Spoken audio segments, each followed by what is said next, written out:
Hello friend, स्वागत है आपका अपने यूट्यूब चैनल मिशन रोजगार एकेडमी में।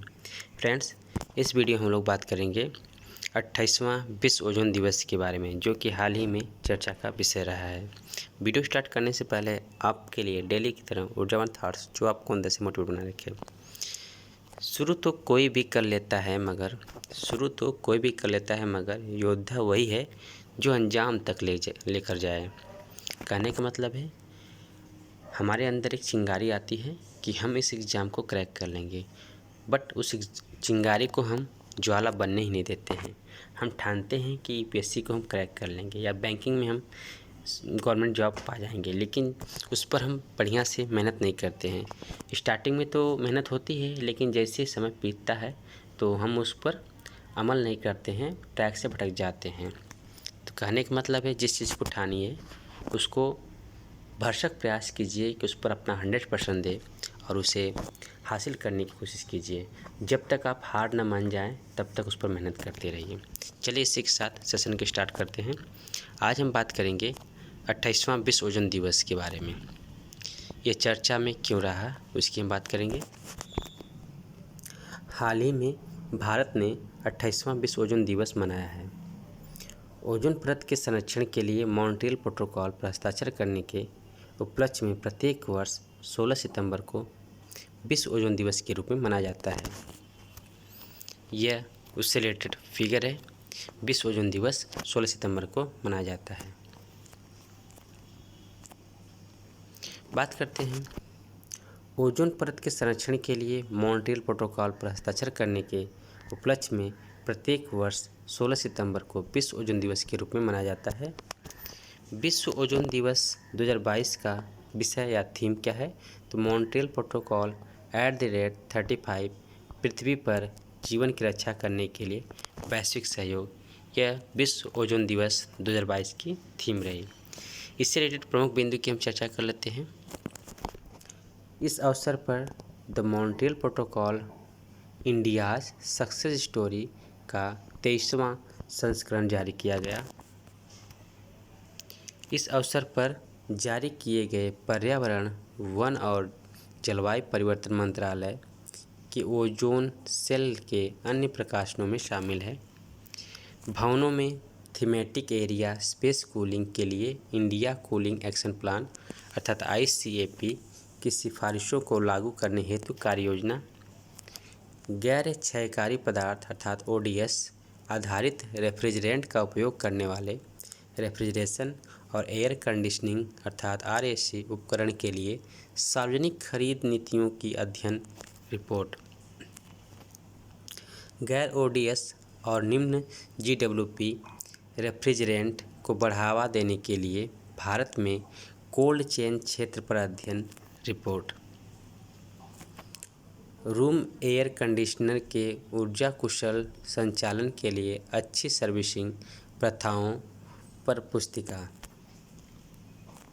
स्कूली बच्चों के लिए आयोजित सेव आवर ओजोन लेयर पर राष्ट्रीय स्तर की पोस्टर मेकिंग और स्लोगन राइटिंग प्रतियोगिता के विजेता प्रविष्टियों की घोषणा की गई।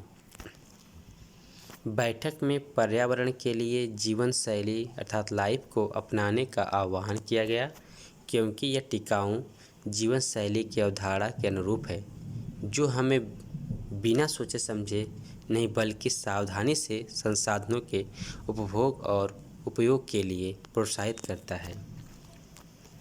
सब मिश्रणों सहित कम ग्लोबल वार्मिंग की संभावना वाले रसायनों के अनुसंधान और विकास को बढ़ावा देने के लिए 8 भारतीय प्रौद्योगिकी संस्थानों जैसे बॉम्बे, रुड़की, हैदराबाद, कानपुर, गुवाहाटी, बनारस, मद्रास और दिल्ली के साथ सहयोग किया जाएगा। इन्हें मॉन्ट्रियल प्रोटोकॉल के तहत नियंत्रित पदार्थों के विकल्प के रूप में उपयोग किया जा सकता है। यह सरकार की मेक इन इंडिया पहल को बढ़ावा देने में भी मदद करेगा। बात करते हैं इंडिया कूलिंग एक्शन प्लान अर्थात ICAP पर। पर्यावरण, वन और जलवायु परिवर्तन मंत्रालय द्वारा मार्च 2019 में इंडियन कूलिंग एक्शन प्लान अर्थात ICAP लॉन्च किया गया था। अगले 20 वर्षों तक सभी क्षेत्रों में शीतलता से संबंधित आवश्यकताओं से जुड़ी मांग तथा ऊर्जा आवश्यकता का आकलन करना। इसके लक्ष्य की बात करते हैं। वर्ष 2037 से 38 तक विभिन्न क्षेत्रों में शीतलक मांग अर्थात कूलिंग डिमांड को 20 से 25% तक कम करना। वर्ष 2037 से 38 तक रेफ्रिजरेंट डिमांड अर्थात रेफ्रिजरेंट डिमांड को 25 से 30% तक कम करना। वर्ष 2037 से 38 तक शीतलन हेतु ऊर्जा की आवश्यकता को 25% से 40% तक कम करना। शीतलता के लिए उपलब्ध तकनीकों की पहचान के साथ ही वैकल्पिक तकनीकों, अप्रत्यक्ष उपायों और अलग प्रकार के तकनीकों की पहचान करना। वर्ष 2022-23 तक कौशल भारत मिशन के तालमेल से सर्विसिंग सेक्टर के 1 लाख तकनीकों को प्रशिक्षण एवं प्रमाण पत्र उपलब्ध कराना। इसके महत्व की चर्चा कर लेते हैं। क्या क्या इसके महत्व हैं? तो ICAP कार्यों के कार्यान्वयन से किगाली संशोधन के तहत हाइड्रोफ्लोरोकार्बन अर्थात HFC की चरणबद्ध तरीके से कमी के दौरान जलवायु के अनुकूल विकल्पों को अपनाने और ऊर्जा दक्षता को बढ़ावा देने के प्रयासों में मदद मिलेगी।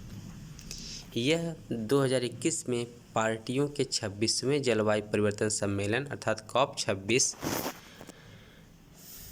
कॉन्फ्रेंस ऑफ पार्टीज 26 में भारत के प्रधानमंत्री द्वारा प्रतिबद्ध पंचामृत के माध्यम से वर्ष 2070 तक शुद्ध शून्य उत्सर्जन प्राप्त करने में भारत की जलवायु कार्रवाई में महत्वपूर्ण योगदान देगा।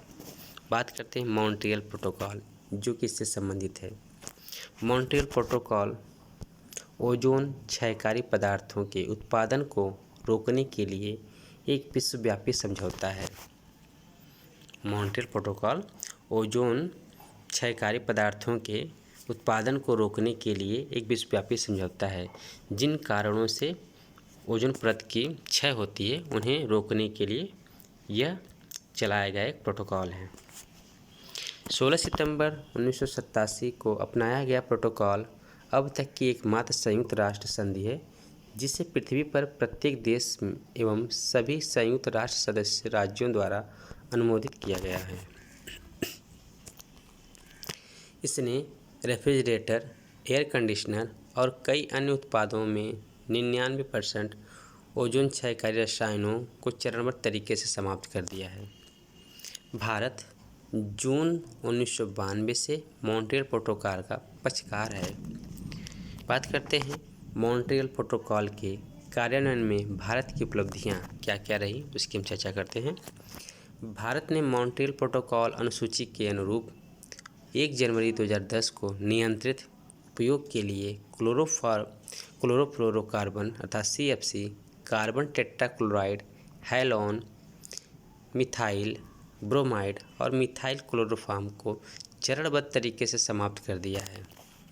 भारत ने मॉन्ट्रियल प्रोटोकॉल की अनुसूची के अनुरूप 1 जनवरी 2010 को नियंत्रित उपयोग के लिए chlorofluorocarbon, carbon tetrachloride, halon, methyl bromide और मिथाइल क्लोरोफॉर्म को चरणबद्ध तरीके से समाप्त कर दिया है। वर्तमान में मॉन्ट्रियल प्रोटोकॉल के त्वरित कार्यक्रम के अनुसार हाइड्रोक्लोरोफ्लोरोकार्बन अर्थात HCFC को चरणबद्ध तरीके से समाप्त किया जा रहा है। हाइड्रोक्लोरोफ्लोरोकार्बन अर्थात HCFC को चरणबद्ध प्रतिबंध अर्थात फेज आउट प्रबंधन योजना HPMP चरण फर्स्ट को वर्ष 2012 से 2016 तक सफलतापूर्वक लागू किया गया है। हाइड्रोक्लोरोफ्लोरोकार्बन चरणबद्ध प्रतिबंध प्रबंधन योजना अर्थात HPMP चरण सेकेंड वर्ष 2017 से लागू और वर्ष 2023 तक पूरा हो जाएगा। HPMP चरण थर्ड जो है शेष HCFCs को चरणबद्ध तरीके से समाप्त करने के लिए HPMPS का अंतिम चरण 2023 से 2030 के कार्यान्वित किया जाएगा। पहला चरण 2012 से 2016 दूसरा चरण, 2017 से लागू होकर 2023 तक चलेगा। और तीसरा चरण शेष जो है वह अंतिम चरण 2023 से 30 तक चलेगा। रेफ्रिजरेशन और एयर कंडीशनिंग मैन्युफैक्चरिंग सेक्टर सहित सभी मैन्युफैक्चरिंग सेक्टर में HCFC का फेज आउट 1 जनवरी 2025 तक पूरा कर लिया जाएगा और सर्विसिंग सेक्टर से संबंधित गतिविधियां वर्ष 2030 तक जारी रहेंगी। बात करते हैं ओजोन परत के बारे में।